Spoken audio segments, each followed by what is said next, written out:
Good morning, Sixers. I hope we're feeling good today. Fantastic weather yesterday. I hope we've all not got sunburnt faces to go with today's antics.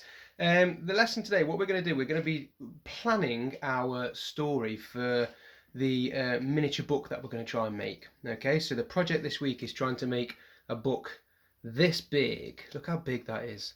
Okay, now I'll go through how to make it tomorrow, but I've just sort of put this together just so you can sort of see what it is that we're going to be creating. And then what we're going to do is we're going to plan this today. The way we're going to plan it, what you need is a piece of paper. I'll put this to the side now, you don't really need to see this anymore. We need a piece of paper, you need a ruler that I've got here, and you need a pen as well, okay, or pen or pencil, whatever you want to write with. With the piece of paper, what you're going to do, you're going to fold it in half, you're going to fold it in half again, and then you're going to fold it in half one more time. When you unfold your piece of paper, you will then be left with 8 squares. Okay, then with your ruler and your pen or pencil, you're going to split, I say squares, I mean rectangles. You're going to split those rectangles into smaller rectangles by drawing a line all the way across to split them in half, and then the same again with these down here. Okay, you're not going to do it with the wrong side of your pen though, like I can. Magic pen, boom, there we go. All right. You're then going to label this rectangle down at the bottom here front, and you can say front cover if you want, back, and then this one is going to be back cover, and then in brackets I'm going to put blurb, okay, down at the bottom.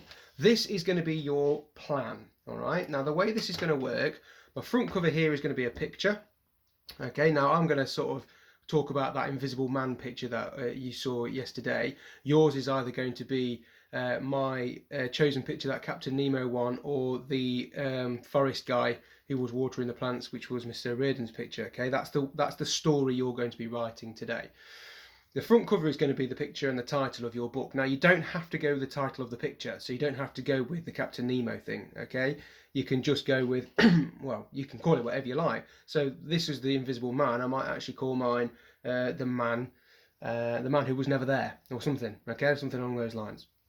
And then I'm going to draw my front cover here. With the back cover then, I want you then to write your blurb. Now, the way that's going to work is eventually your front cover is going to go on here, and then your blurb then you're going to write on the back. Now it is tiny, but your writing can just be smaller and you can get just as much down on here. Okay, there's actually you can get quite a lot of information down on this tiny little page, believe it or not.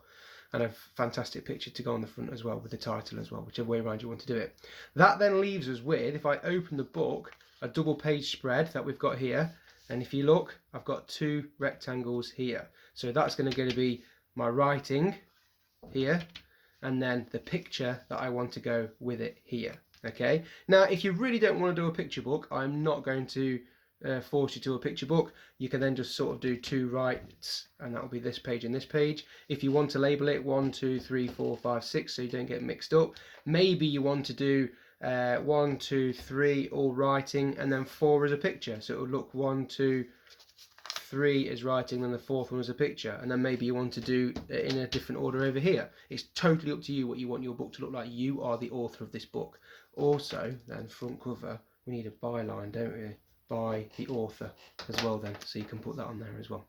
Okay, now there's a few things I need you to think about before you then just start going whacking straight into the story. So these are a few things that I want you to think about before you start planning your story and dive straight into it. I've actually spent quite a while thinking of loads of different stories I could get from that Invisible Man picture, and it took me a while to actually settle on something, and I'm still not really 100% convinced with it yet, so I more than likely will change it a few times. So over here I've got the characters. Okay, so I've got the character, I've got the Invisible Man. Now the Invisible Man in my story is actually going to be a spy. Okay, now a few of you will then take this and you'll start writing your own character profile about each character that you've got. So my Invisible Man, I might then start telling myself where he's from, what he does, why is he a spy, who does he work for, and sort of go into a bit more depth there. Okay, by all means do that, because that's exactly what I would do if I've got to write a story as well. Another character that I might have then is the head villain. Okay, Now I'm going to call the head villain something really cool off the top of my head. I'm going to call him Vinny. Vinny the villain. Okay. So he's sort of the head villain. He's probably in charge. And again, I do like a little character profile. What's the gang he's in charge of called? What's his motive? Why is he a villain? What's he trying to steal? Such and such. Has he got any special sort of not powers, but what do I mean, like talents? Is he really good at hacking? Is he really good at explosives? You know, all that, anything that I could go with there with that as well. And then maybe I want a third character in there. I might have like a policeman. Okay. Now the policeman I might just call, at the moment I'm going to call him Steve, but I might come up with a better name as well. Now in this story, this policeman, the Invisible Man is trying to help the police by trying to catch Vinny, but the policeman doesn't believe the Invisible Man. So the Invisible Man's got to try and find a way to convince the policeman that Vinny is the villain. Okay? So that's just a 3 thing I've got going there. I'm not going to go into loads and loads of different characters. I haven't really got time in a book this big. Okay, so it's not going to be full of. It's not like going to be a Harry Potter where I've got a billion characters that I've got to all get a backstory for or anything like that. Okay, my genre then that I've got down here. Be careful how we say that. It's not genre. It's genre. Now this means what type of story is it going to be. So I'm going to just have a quick thought there. Is it going to be an action story? Is it going to be a mystery? Is it going to be an adventure? Is it going to be like a scary story, like a horror story? That's what I meant. Is it going to be romantic? Is it going to be like a love story, love theme going with it?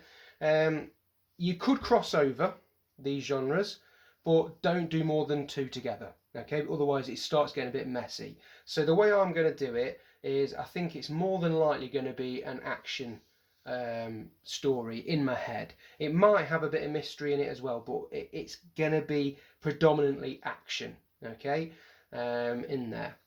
I'm then gonna think of these settings. Now I've limited myself on purpose just to 2 settings, and that's to make it more challenging for me and to make the book more interesting. In the same way that I've only got 3 characters, I've limited myself to 3 characters. I don't want to do a billion different settings, because then my story is going to go from one place to another, to another, to another, to another, to another. And if you think about it, films or books aren't necessarily full of a million different settings. They usually, if we look at Harry Potter, it's usually all set in Hogwarts, and then the sort of build up beforehand is going to Diagon Alley. So there's not a billion different settings in your best stories. Okay, so I'm going to challenge myself and limit myself to 2 different settings. One's going to be a bank, and then one is probably going to be the police station. Okay, now that doesn't mean that that's it. Okay, there probably will be a time in my story where the Invisible Man or Vinny or something will walk down a street. Okay, for example. I could even, if I wanted to, I'm going to put this as like dotted lines, because I'm trying to challenge myself just to these 2. I might do Vinny's hideout as well as one. But again, I'm going to try not to do that, because I want to try and challenge myself just to these 2 places here. And then at the bottom here, I've got myself my little story mountain. Now I've purposely covered up this bit here, because what I want you to try and do, remember how this works. This is your suspense, isn't it? Okay, so this is the build up. Now the suspense, there's loads of different ways of building suspense. I'm going to put a video on a link on YouTube about trying to build suspense as well, to try and remind you about how we did that. Remember, less is more when it comes to building suspense. You don't want to throw loads of information at the reader, because then it's not a suspense story. Then you're just telling me exactly what's happening. Remember, show me, don't tell me when it comes to suspense. This is the suspense, okay, and then the action then poof, happens, something, it gets resolved. This is sort of the big part of my story up here. Okay, so this is the beginning, and I always start with the end in mind. How do I want my story to finish? Because otherwise, when I come to sort of planning my story out over here, I just start going on and on and on and on, and then this happened, and then this happened, then this happened, then this happened, then this happened, and it's got no end. It just keeps going and going and going. So I need to try and start with the end in mind. Then I can try and work backwards like a map. Well, how did that happen? Well, then I need to do this bit. Well, how did they get here? Well, I need to do this bit. Well, how did they get there? And then I sort of make my way to the beginning. Okay, so in my sort of story, the way I want to end it is there's a bomb, and the bomb contained millions of pieces of paper with the address of the villains. Because if you think back, I want my Invisible Man to try and convince the policeman, okay, that he's the guy. So in my story, I've sort of mapped out in my head that the Invisible Man's been doing a bit of gathering of evidence about Vinny. Maybe, well, he's been spying on him. He's told the policeman doesn't believe him. He's trying to blow up a vault in the bank with a little bomb. But instead of the bomb containing explosives, the bomb contained millions of pieces of paper which the Invisible Man put there with the address of the villains on. So when the bomb goes off, the policemen then get hold of these pieces of paper, go check out Vinny's hideout. So maybe I might need to do that, or maybe that, I leave it for the reader to decide what happens next. And then sees all the evidence pointing towards Vinny. That's how I want it to end. And then I'm going to sort of work backwards. Okay, so how did the bomb get there? Well, then I need to say about maybe the suspense. Then the bomb sort of maybe goes off here in my suspense thing. The main suspense, which is going to be up here, is probably going to be the Invisible Man. I'm just going to put I am the Invisible Man tinkering with the bomb. And then I'm going to put why ? Because I don't want to tell my reader why he's been tinkering with that bomb just yet. I want it to be a surprise when the bomb goes off.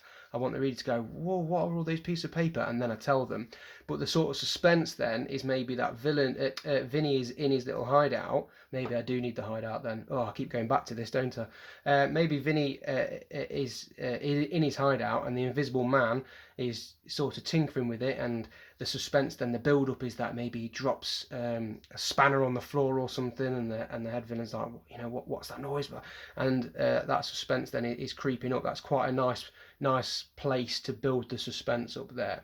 Then I might put here because quite a lot of suspense then about the bomb going off. So I've got to sort of build up. The bomb's not just going to go boof and we're suddenly at the bank. I need to build up the scene around the bank. The bomb explodes here, and then that bit there. Okay, so I need then these sections around here, the build up. Where does the story start? Does the Invisible Man already know of Vinny, or does he maybe get a different he starts with getting a new assignment, which is to do with like finding Vinny, or maybe he's halfway through his assignment when I start my story.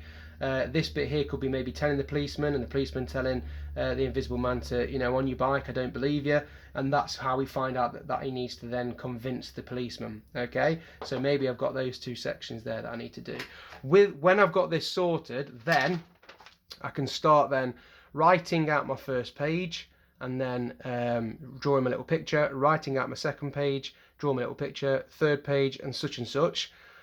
Then I've got my map ready to go for tomorrow when it comes to making this book. Don't be scared though that if I write something here and I get to somewhere like here and it doesn't quite make sense, don't be scared about scribbling things out. That's absolutely fine. That's why we've got a plan, okay? Think back to that story I was writing, this time last year. I've changed it about 600 times now, and I'm still changing it now, okay? So you just keep going back and going, actually be brave and go, actually that doesn't work here. Maybe I need to move this here and I need to add another piece in there, or maybe I need to get rid of that altogether. It's rubbish, that is. Get rid, put another piece in there as well, okay? When you've then got your map, post your map online on Google Classroom or Class Dojo, and tomorrow we will go through how to make this little book here with the front cover and etc. If you want to do more pages, by all means you can do. If you don't want to just leave it to these 14 pages, is that right, 14 pages? 7 pages of writing and 7 pages of pictures, isn't it? That's what it is. 1, 2, 3. Yeah, that's right. If you want to do more than that, you can do more than that. It's just this is probably the minimum, okay, that you want to work with. Otherwise, your story is going to be dead quick. You want to try and make it a bit meaty. So good luck with it. It's not going to be easy, but it is going to be fun, believe me. Okay, and then post these, like I say, online, and like I said, there will be a video about suspense on there as well to try and create your suspense story. Good luck, and I'm looking forward to looking at loads of different genres as well. Who's going to be brave enough to do a romantic story, and who's going to be brainy enough to do a mystery story. See you later.